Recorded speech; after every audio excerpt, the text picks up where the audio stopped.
Қайырлы күн баршаңызға. Бүгін сіздермен өте керемет болып шығатын және де өте тез дайын болатын печенье жасайтын боламыз. Менің каналыма тіркелуді ұмытпаңыздар. Бір жұмыртқаға қантымызды салып, жақсылап араластырып аламыз.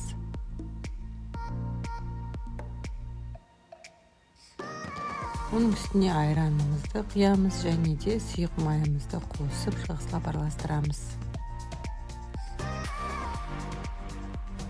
Оны електен өткізіп саламыз. Бір шай қасық разрыхитель қосамыз, қопсытқыш.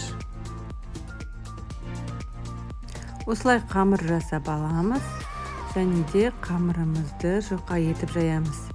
Қалыңдығы шамамен 1 сантиметрдей болуы керек.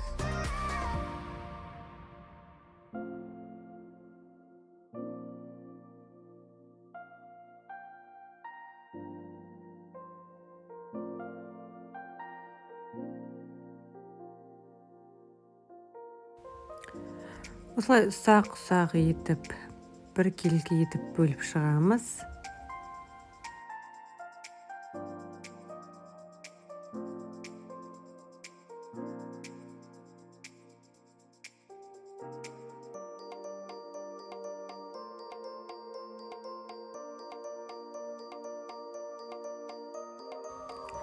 «180 градуста шамамен 20 минуттай пісіріп аламыз».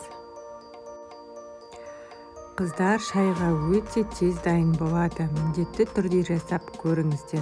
Және де менің каналыма тіркеліп, лайк басуды ұмытпаңыздар.